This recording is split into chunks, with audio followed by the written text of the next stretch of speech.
Do you remember your very first best friend? I do.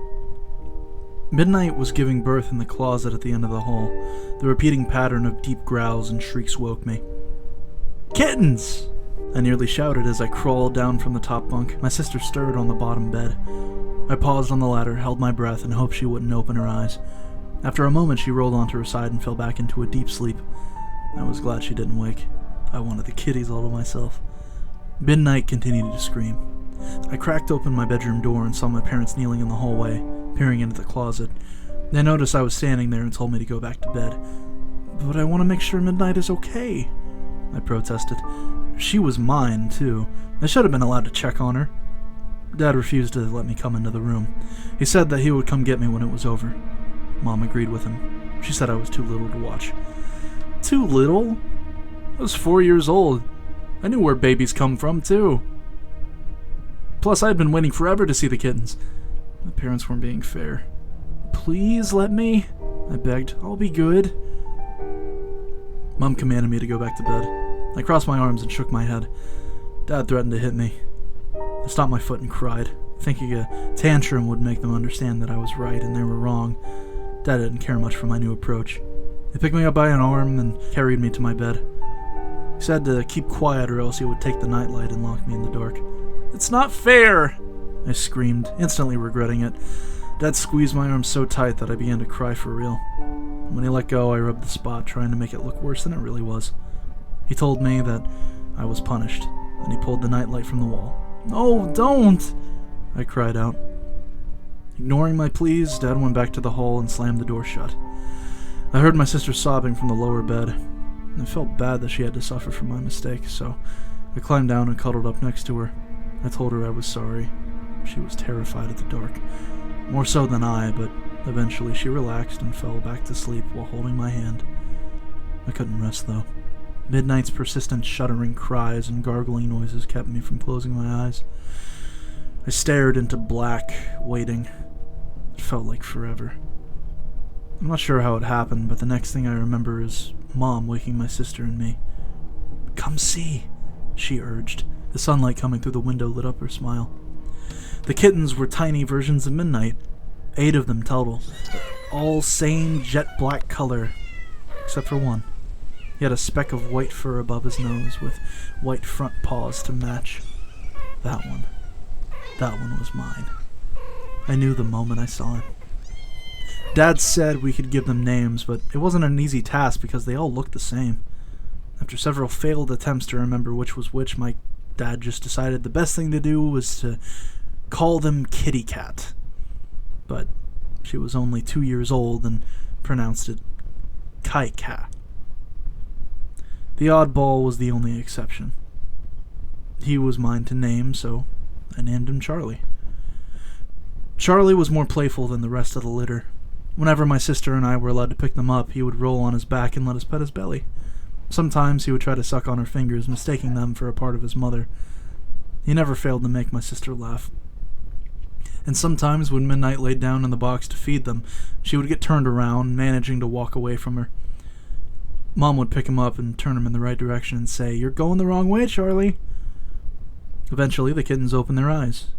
My sister and I were allowed to play with them without supervision, but only if we stayed in the hallway.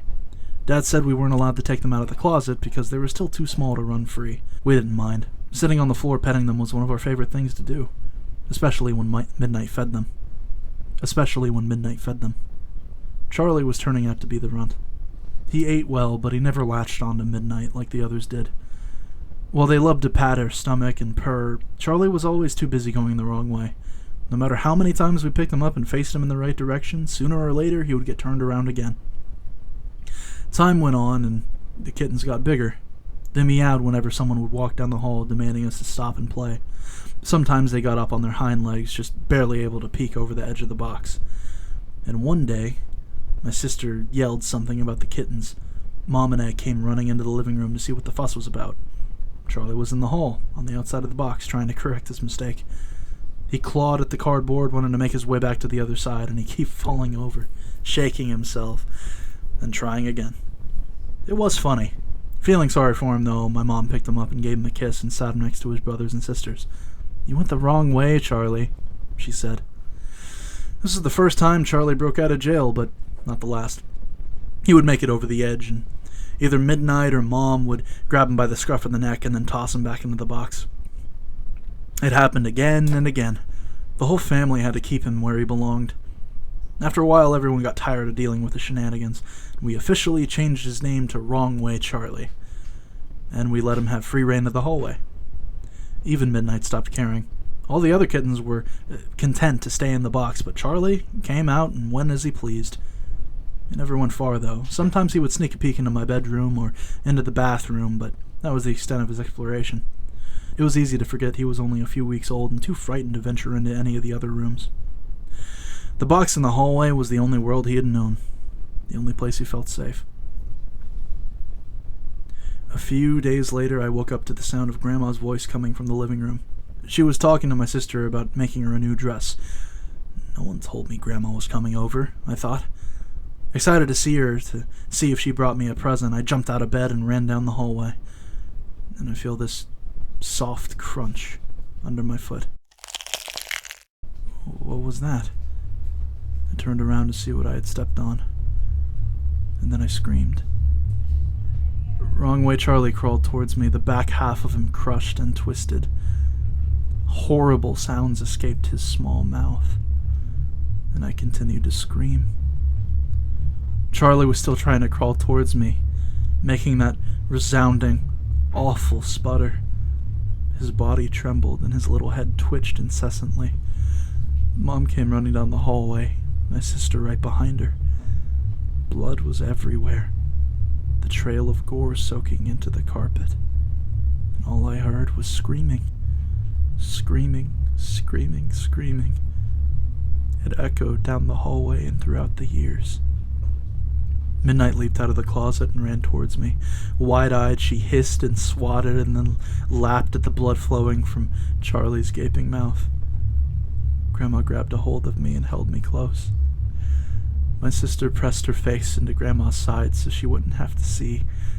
Mom and Charlie were still screaming, still making those appalling noises. I couldn't tell them apart. "It's still alive!" Mom wailed. "It's still alive! Oh God, what do I do?" Though Grandma tried to protect me, I couldn't look away. Charlie was crying in agony. The look on his little face said, "Why is this happening to me? What have I done? Make it stop. Please. Please make it stop." "You have to kill it!" Grandma shouted, angry. "Put the thing out of its misery, for Christ's sake!" Mom ran into the living room and turned the corner. I heard a drawer in the kitchen pull open and slam shut. And she came running back with a hammer in her hand. Mom shrieked. She pounded the hammer down on Charlie's head, over and over again, while Midnight attacked her, trying to protect the kitten. And yet Charlie still crawled towards me, gurgling. Midnight kept scratching and hissing. Mom kicked her away and brought the hammer down again. After the 5th or 6th drop, Charlie finally stopped making those awful noises. Chunks of his skull and brain littered the hallway. It was hours later before I calmed down enough to understand what had happened. Mom told me it was okay. Dad said it wasn't my fault. They said that they cleaned up the mess that used to be Charlie. But it wasn't okay. It was my fault. My kitten got hurt because of me. If I hadn't been running, my Charlie would be alive. I killed him. Charlie was my best friend, my first responsibility, and my first introduction to death. He'll always be with me, even now after all these years.